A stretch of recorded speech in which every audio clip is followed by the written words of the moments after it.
you? Caitlin, I just want to personally congratulate you on being named captain for the 20.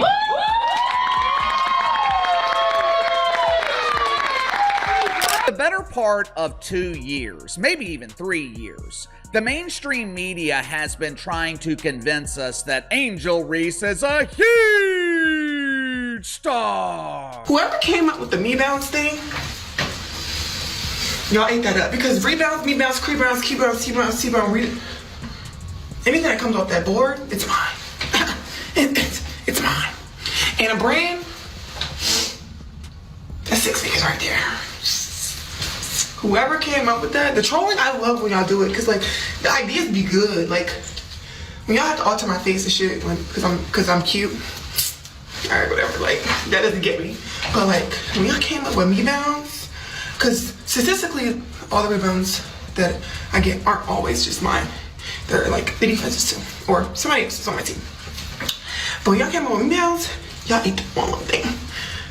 Jenny, we're working. We're gonna work with that. The WNBA's brightest stage was meant to showcase 2 stars, but only one made it to the lights, while the other faded into the shadows. The 2025 WNBA All-Star game was supposed to be electric, a rematch, a rivalry reborn, Caitlin Clark versus Angel Reese, 2 of the most talked about athletes in all of sports, sharing the spotlight on the league's biggest stage. Caitlin Clark, because Angel Reese does too much. Caitlin Clark, because I feel like she's an all-around player. Caitlin Clark. I picked Caitlin Clark because she's better than Angel Reese and she doesn't really finish her layups. I think Caitlin Clark is better than Angel Reese because Angel Reese is just not my. We need to get better. Obviously, we've had up and down games, but we're all-stars. And we're going to continue to prove it. Obviously, this is the last week for All-Star voting. Camilla, she should be All-Star. It's her first year. She could have got it last year with injury, but she should be an All-Star this year.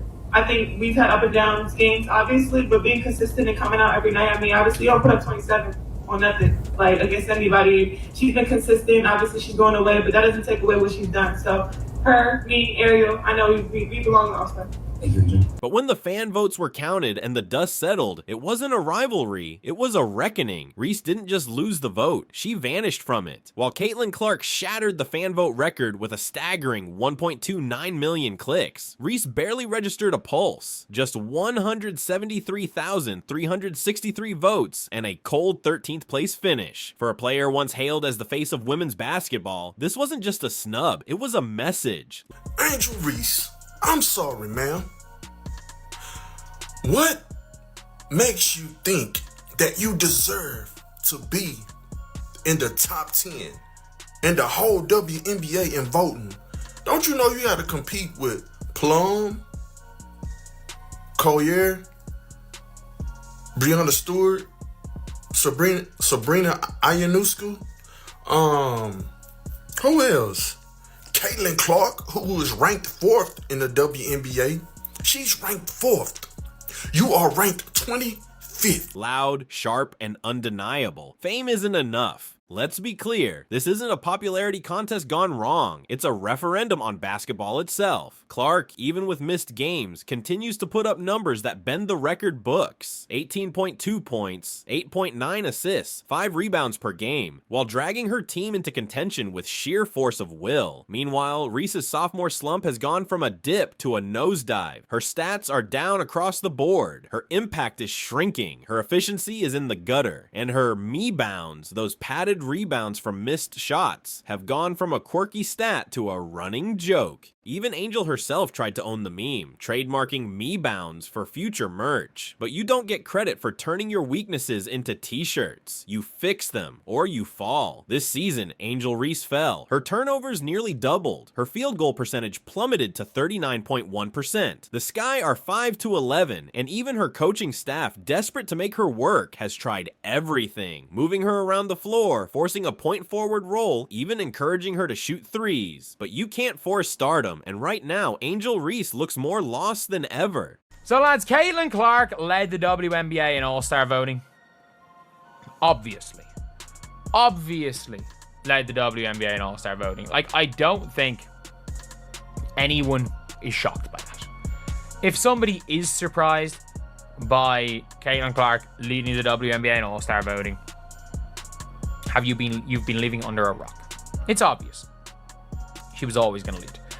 Bit of an up and down season for her, relatively speaking, because she's been in and out of the lineup. Collier did miss a few games with a back issue as well. And of course, Clark had the shooting slump before she went out with the latest injury. Don't know how much that was related or is related, but Clark's impact on the floor is apparent when you see her there and when you see her off, and her numbers are still awesome. Not to mention, she's by far the most popular player in the league, and this is decided by fan voting. And the truth became impossible to ignore when Chicago benched her during crunch time and won. Camila Cardoso, the rookie, took over, scoring a career-high 23 points while Reese watched helplessly from the sidelines. That moment was more than a coaching decision. It was symbolic. It was Chicago saying out loud what the numbers already screamed. The team functions better without her. Even the general manager admitted it publicly. The team needs more from Angel, and when a front office stops protecting you, the writing's already on the wall. They still named her Player of the Week after a 17-point, 11-rebound performance. But context matters. It came in a loss, and those numbers, a year ago, they'd be considered subpar for a player of Reese's hype and talent. Now they're celebrated because expectations have dropped that low. Meanwhile, Clark's bar keeps rising. She became the fastest in WNBA history to 350 assists and the fastest point guard to 250 rebounds. She opened this season with a triple-double against who? Reese's Chicago Sky.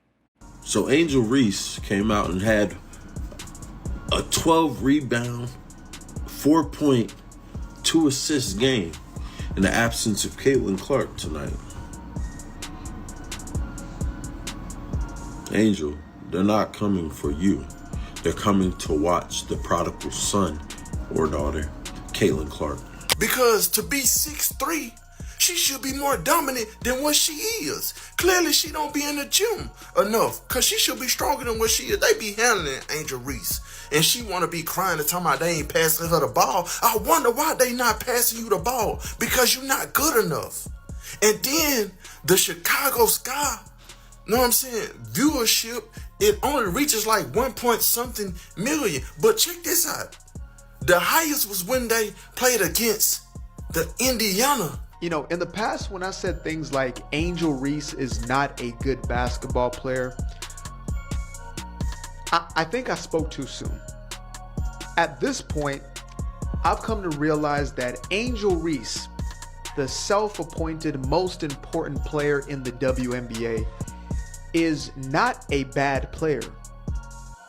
She may be the worst player, at least whose name we actually know, right? While Clark leads with vision, poise, and precision, Reese stumbles with inconsistency and poor decision making. And this isn't just about stats, it's about gravity. Clark fills arenas, she moves merchandise, she changes the conversation. Reese, once seen as her rival, now risks being remembered as the league's greatest missed opportunity. The manufactured rivalry was exciting for a while, but reality has erased the illusion. One of these women is elite, the other is not. The most painful part? This downfall was avoidable. Angel Reese didn't lack opportunity. Chicago brought in Tyler Marsh, a championship caliber coach. They built a system around her. They surrounded her with support. But rather than rise to the moment, Reese poured her energy into brand building and online drama. She prioritized clicks over craft, engagement over improvement, and now the league's patience is running out. Saying rebounds, crebounds, me bounds, brick ups, pray ups, whatever the case may be. And it's crazy because to be 6'3", she should be more dominant than what she is. Clearly, she don't be in the gym enough, because she should be stronger than what she is. They be handling Angel Reese, and she want to be crying and talking about they ain't passing her the ball. I wonder why they not passing you the ball, because you're not good enough. And then the Chicago Sky, know what I'm saying, viewership, it only reaches like 1 point something. Because everybody's trying to make this about a, come on, black man, protect the sisters. Protect the sisters, brother. This ain't racial. This is about sports. This is about athletic ability. You know what I'm saying? And when you look at Caitlin Clark's game, who's very reminiscent of a Steph Curry, based on her range and the three, plus everything else she does.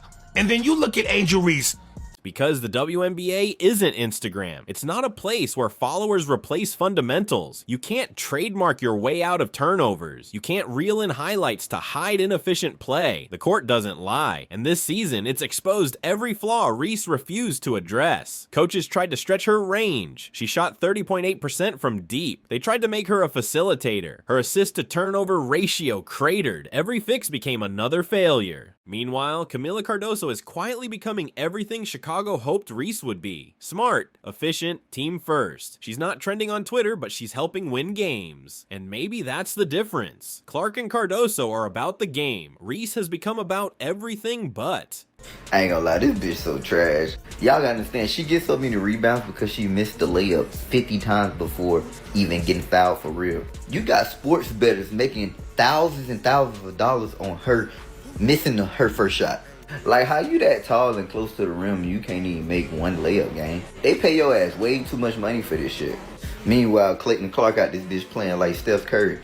She missed so much, they gave her own slogan. They call her ass me-bound. I'ma miss the layup, I'ma get it rebound, and I'ma miss the layup. You're crying on the podium about how people hate you, and then you want to get in videos like this and say, I love the trolling. Pick a side. What side do you want to be on? Do you want to be on the villain side that you don't care about trolling? Or do you want to be on the victim side crying about how people hate you and how your crown is heavy? What is it? You're so fake, bro. This is why we don't like. And fans, they see it. They saw through the marketing machine, through the rivalry propaganda. When the ballots came in, the verdict was clear. They want hoopers, not hype. It's easy to blame the system, to say the media favored Clark, to say the WNBA never truly supported Reese. But that excuse collapses under scrutiny. The league wanted this rivalry, they invested in it. But a rivalry only works when both sides can compete. Reese hasn't, not on the court, not in the film room, not in the stat lines. And this All-Star snub is the clearest sign yet that performance, not perception, defines greatness. Caitlin Clark earned her spot with sweat, precision, and undeniable impact. She's not just the face of the WNBA, she's its force. Meanwhile, Angel Reese is at a crossroads. She can pivot, she can grind, she can silence the doubters with her play, or she can keep chasing internet relevance while her career drifts further from the spotlight. The choice is hers, but the path she's on, it doesn't lead to greatness. And let's be honest, Clark didn't just rise, she soared. Through injury, through criticism, through relentless pressure. She tightened her shot mechanics, improved her defense, and led her team with a maturity beyond her years. Her dominance isn't just statistical, it's cultural, it's generational, and it's real. Reese, by contrast, is still trading in yesterday's headlines, hoping a viral post can mask a quiet stat sheet. In sports, moments define you, and this All-Star game will be one of those moments. Clark will walk onto the court in Indianapolis, captaining the league's best, leading from the front. Reese will watch from home, maybe live tweeting, maybe posting stories, but not playing. It's more than just a missed game. It's a metaphor, a picture of two careers headed in opposite directions. Angel Reese was college royalty, a champion, a cultural phenomenon, but college glory fades fast in the pros. This league doesn't care what you did, it cares what you do now. And right now, she's not doing enough. Not to win, not to lead, not to earn that All-Star jersey. The votes said it all. The league's coaches will confirm it soon. And if she's honest with herself, even Angel knows it. This isn't an attack. It's a wake-up call. A brutal one, yes. But sometimes that's the only kind that gets through. Greatness doesn't beg for followers. It demands growth, accountability, grit. And if Reese still wants to be that player, the one who shares the spotlight with Clark instead of watching her from the shadows, it starts with a choice. Less merchandise, more muscle, less drama, more discipline. Because the court doesn't lie. You can't Photoshop effort, you can't edit hustle, and you can't outmarket a superstar like Caitlin Clark with memes and slogans. The WNBA needs heroes, but it also needs honesty. And this All-Star game, it will be a celebration of the former and a mirror for the latter. In Indianapolis, the lights will shine brightest on those who earned them. Angel Reese has a decision to make before that spotlight disappears for good.